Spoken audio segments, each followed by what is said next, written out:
Здравейте! Тъкмо се върнах от морето, не тъкмо с нощи, но днес денят предстои да бъде доста интензивен. Имам срещи с хора, имам творчески проекти.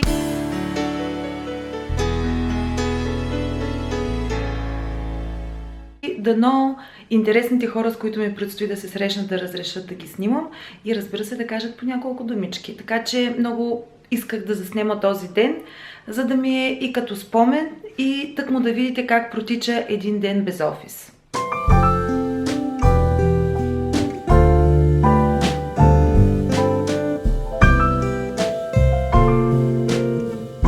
Мислех да направя серия видеа за работата от вкъщи, работата извън офис, работата в динамични условия, така че ако се интересувате и искате да споделя някаква опитност, ще го направя.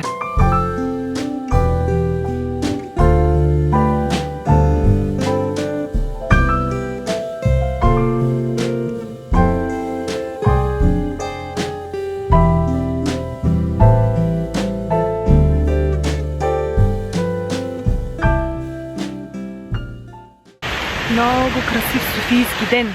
Много харесвам София през всички сезони и обичам да живея тук. Обичам да работя тук, но разбира се, обичам да ходя и по друга места много.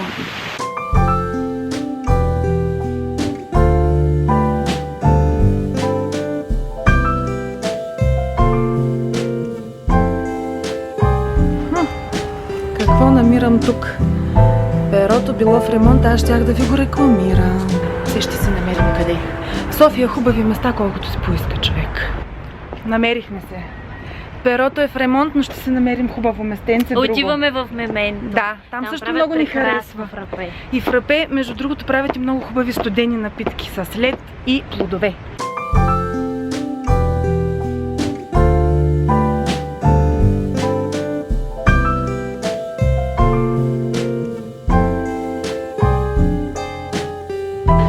Ще се опитаме да поработим малко. Малко. Колкото ни дойдат сили от напитките.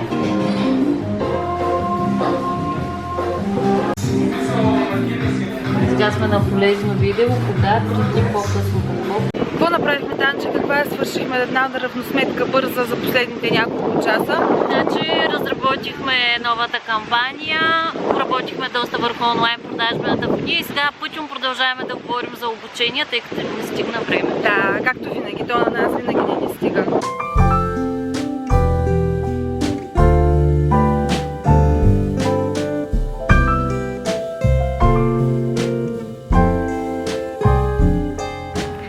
Сега съм в офиса на един колега, с който планираме да се случи нещо невероятно през ноември и стоим, мислим, планираме, говорим. Това нещо вече се случва от няколко часа.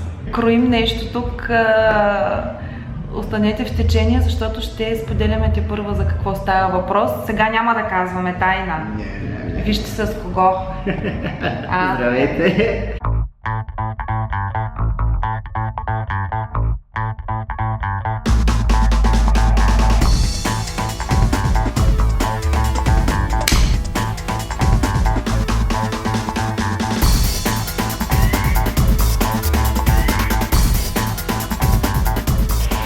Останете на щрек, защото готвим нещо интересно за българския пазар, което до момента не е било обсъждано и мисля, че е много интересна тема, защото все пак живеем в 21 век и нещата се случват много бързо, но няма да издавам повече тайни, защото да, следете страницата на Медиастарт или Елес Бекъри за повече подробности.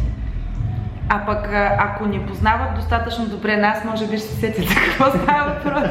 След колко време ще кажем на хората? Как го виждаш? Не знам, може би седмица, две, може би три. Не. Супер. Сега, ако им кажем кога ще го кажем, всъщност няма да изненадам. Да. Очаквайте скоро да кажем нещо, което сега няма да го кажем какво е и кога ще го кажем, но скоро ще го кажем.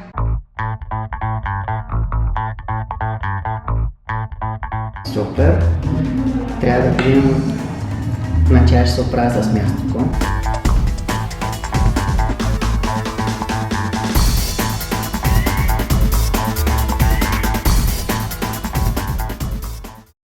даже честно казано се чудя в България защо трябва толкова много да го говорим това нещо, а не просто да го направим.